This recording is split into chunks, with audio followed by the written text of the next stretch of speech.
Ciao a tutti, buongiorno. Bentornati al corso di ortografia napoletana. Questo è il 18° video. Ma oggi più che insegnarvi qualche altra cosa sull'ortografia, mi vorrei soffermare sull'importanza di avere una sola ortografia, un solo modo di scrivere in napoletano. Il napoletano è la seconda lingua d'Italia, sia per diffusione perché è compresa da almeno metà Italia, sia per quantità letteraria, quantità di letteratura in napoletano. Se si pensa alle oltre 100.000 canzoni scritte in napoletano, poesie a sfare, teatro, cinema, racconti e quant'altro, la produzione letteraria è enorme e seconda soltanto all'italiano. Per questo motivo, e visto che in questo periodo Napoli sta rifiorendo, i napoletani si stanno rinnamorando della propria città, le proposte artistiche e culturali aumentano giorno per giorno, il turismo sta andando alla grande, anche la lingua napoletana deve essere, sa da mettere a posto la lingua napoletana. È impensabile accettare che la seconda lingua d'Italia non abbia una sua ortografia e che può essere scritta in tanti modi differenti. È impensabile e inaccettabile. È giunto il momento in cui questa specie di babele ortografica finisca, deve finire. Come vi accennavo, sembra che ognuno abbia una sua ortografia e che la sua sia quella giusta, chi la scrive in una maniera e chi la scrive in un'altra maniera. Ma il vero problema non è chi la scrive, perché ognuno è libero di scriverlo come gli pare e piace, anche in italiano, anche la lingua italiana, ognuno è libero di scrivere come gli pare e piace. Ringraziando Dio non esiste non è reato scrivere, fare errori ortografici, non è reato, uno è libero di scrivere un libro pieno di errori ortografici. Ma le chiamano bizzarrie d'autore, le chiamano licenze poetiche, le chiamano come vogliono, come gli pare e piace, ma il vero problema è l'insegnamento.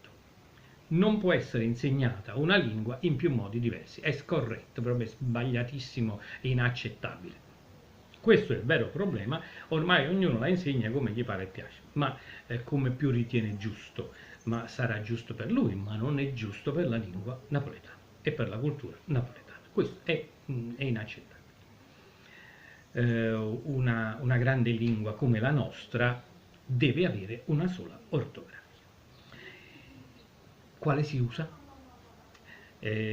Quella di uno studioso, quella di un poeta, di un autore, uno scrittore, un commediografo, perché questa sia quella no?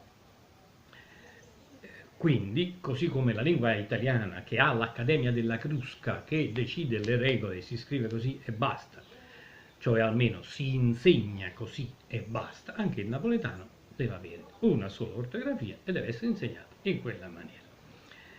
Come possiamo fare? Anche la lingua napoletana può avere un'Accademia della Crusca che detta queste regole. L'Accademia della Crusca è un insieme di studiosi, di eminenze della linguistica che stanno insieme e che, proprio come fanno i nostri politici, si mettono d'accordo, questo è più giusto, no, questo è più giusto, questo è più giusto, facciamo così, gli stessi accademici napoletani devono fare la stessa identica cosa con con l'ortografia della lingua napoletana.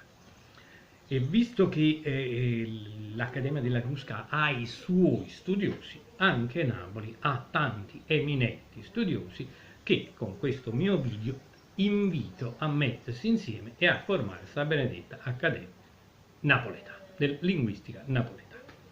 E visto che su internet possiamo andare a briglia sciolta, faccio anche qualche nome. Purtroppo ci hanno da poco lasciato due luminari, Renato De Falco e Carlo Iandolo, che hanno dato tanto per la lingua napoletana. Comunque, non ci sono più, ma ce ne sono tanti altri che comunque stanno facendo qualcosa. Io ho avuto modo di conoscere di persona alcuni e di leggere testi di questi professori,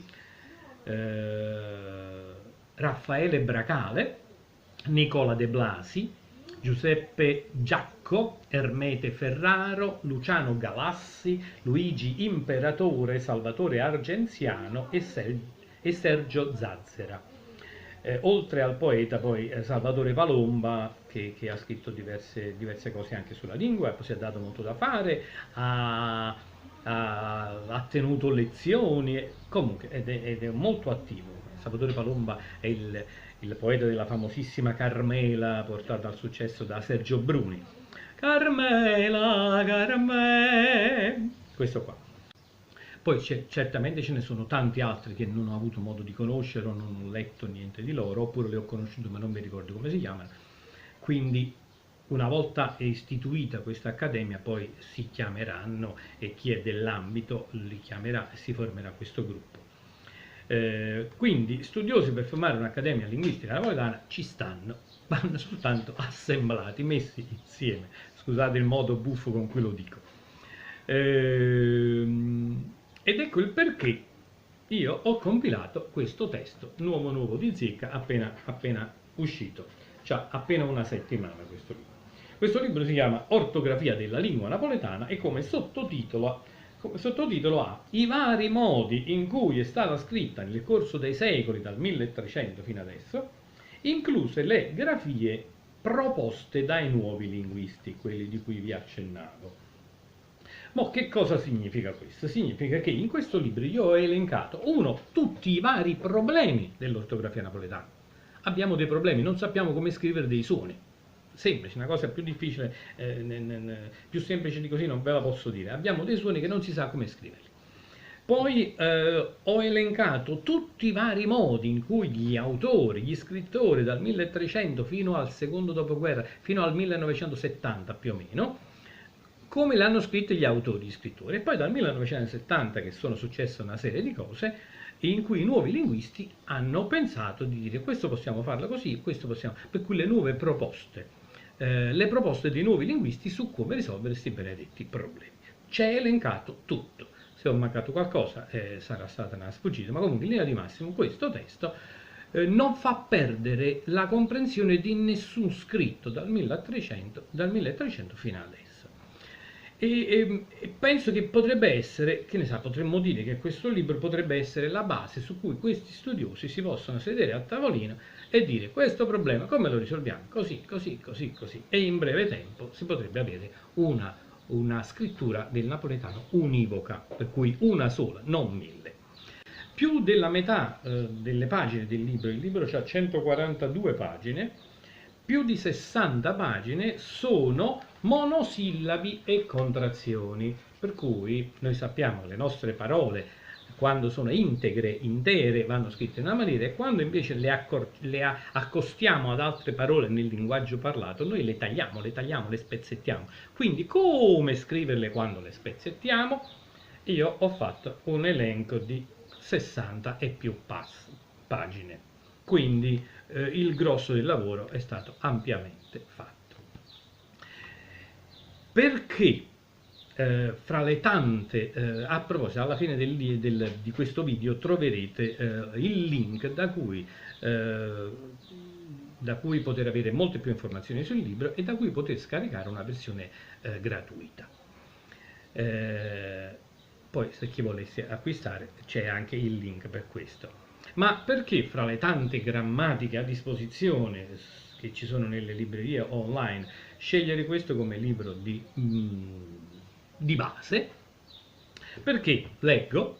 Perché è l'unico che riporta tutti i vari modi in cui si è scritto in napoletano dal lontano 1300 fino al secondo dopoguerra del XX secolo ed è stato compilato nella speranza di salvaguardare questa ortografia o queste ortografie. 2. Perché in attesa di sapere come si dovrà scrivere in futuro in napoletano, che almeno si sappia come si è scritto in passato in napoletano. Perché è l'unico, 3, perché è l'unico che elenca tutti gli illimitati monosillabi napoletani e i vari modi in cui scriverli. Più della metà del libro, come dicevo, è dedicato a questo. Più della metà è dedicata a questo problema. Perché è l'unico, quarto punto, perché è l'unico che prende in considerazione tutte le migliorie che i vari moderni linguisti hanno sinora proposto. In ogni loro libro troverete solo le loro migliorie e non quelle degli altri. Perché è l'unico 5. Perché è l'unico che fa appello ai linguisti di riunirsi in accademia e di rendere univoca e definitiva la scrittura del napoletano. E punto sesto, perché il tempo a disposizione è poco e se non si fa qualcosa adesso, il futuro della nostra amata lingua sarà irrimediabilmente una totale anarchia ortografica. Io vi ringrazio, se avete qualche idea scrivetemi e diffondete se vi va questo video e vi ringrazio, ci vediamo presto. Ciao, grazie, ciao.